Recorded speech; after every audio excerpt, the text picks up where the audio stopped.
Hi అండి, ఎలా ఉన్నారు అందరూ?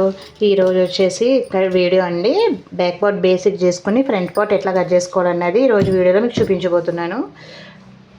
లాస్ట్ టైం వీడియోలో పార్ట్ 1లో బ్యాక్ పార్ట్ కట్ చేసాం కదండి. ఇప్పుడు బ్యాక్ పార్ట్ బేసిక్ చేసుకుని ఫ్రంట్ పార్ట్ ఎట్లా కట్ చేసుకోవాలన్నది మీకు ఈరోజు వీడియోలో చూపిస్తున్నాను. చూడండి. మా వీడియో కనుక నచ్చినట్టయితే లైక్ చేయండి, షేర్ చేయండి, సబ్స్క్రైబ్ చేయడం మాత్రం మర్చిపోకండి. ఓకే, చూడండి. లాస్ట్ టైం కట్ చేసిన బ్యాక్ పార్ట్ అండి లాస్ట్ వీడియోలో. ఇప్పుడు ఫ్రంట్ పార్ట్ అండి. చూడండి, స్ట్రైట్ కటింగ్ అయితే కనుక ఇట్లా స్ట్రైట్గా వేసుకోవాలండి. సో ఇది మన క్రాస్ కటింగ్ బ్లౌజ్ కాబట్టి చూడండి, ఇట్లా క్రాస్గా చూసుకోవాలండి. ఇట్లా క్రాస్ చూసుకొని అయితే మనం కట్ చేసుకోవాలండి. ముందు బ్యాక్ పార్ట్ బేస్ చేసుకుని అంతా మార్క్ చేసుకోవాలండి.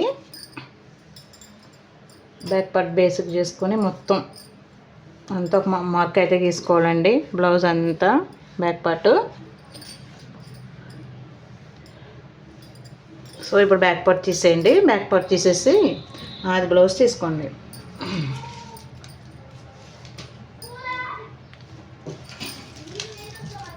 ఎవరికైనా సరే అండి 6 ఇంచెస్ అయితే నెక్ రౌండ్ సరిపోతుందండి. ఫ్రంట్ పార్ట్ 6 ఇంచెస్ లేదు అంటే 6.5, ఇంకా అంతకని ఎక్కువ పెడితే అసలు బాగోదండి. 6.5 అయితే తీసుకున్నాను దీనికి నేను. ఉక్సులు పట్టి అండి, బ్లౌజ్ ఉక్సులు పట్టి తీసుకొని ఫస్ట్ ఉక్స్ నుంచి 4 ఉక్స్ కడికి మార్క్ పెట్టుకోవాలండి. ఫ్రంట్ పార్ట్ సంక దగ్గర నుంచి షేప్ పట్టే వరకు చూసుకొని ఇక్కడ వీడియోలో చూపిస్తున్నట్టుగా ఇట్లా పట్టుకొని అయితే ఒక మార్క్ అయితే పెట్టుకోవాలండి. ఖర్చులతో కలిపి చూస్తున్నానండి నేను. ఖర్చులు మరి సెపరేట్గా ఏం గీయను. సో ఇంతేనండి. ఇక్కడ నుంచి ఇక్కడికి ఇట్లా స్ట్రైట్గా అయితే ఒక లైన్ అయితే గీసుకోవాలండి.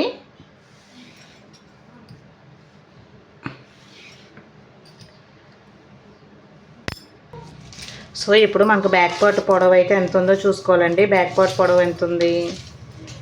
ఇక్కడ నుంచి 15.5 ఇంచులు ఉందండి బ్యాక్ పార్ట్ పొడవు. 15.5 ఇంచులో 2 ఇంచులు తీసేయాలండి. అంటే 14.5, 13.5. సో మనకు 13.5 ఇంచులు. ఇక్కడి నుంచి ఇక్కడికి 13.5 ఇంచులు ఒక మార్క్ అయితే పెట్టుకోవాలండి. సో దీన్ని బేసిక్ చేసుకుంటూ ఇట్లా కరువు తీసుకుంటూ ఇక్కడికైతే ఇట్లాగైతే తీసుకోవాలండి.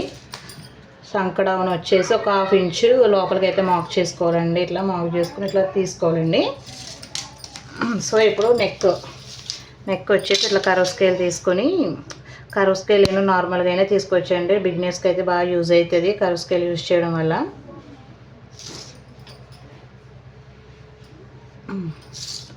ఇంతేనండి బ్యాక్ పార్ట్. చాలా అంటే చాలా ఈజీ అండి. కట్ చేస్తే చూడండి.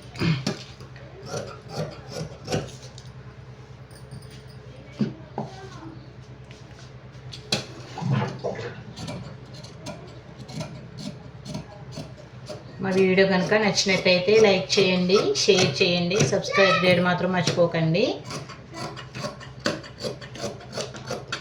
మరిన్ని వీడియోల కోసం మా వీడియోని అయితే సబ్స్క్రైబ్ చేయండి.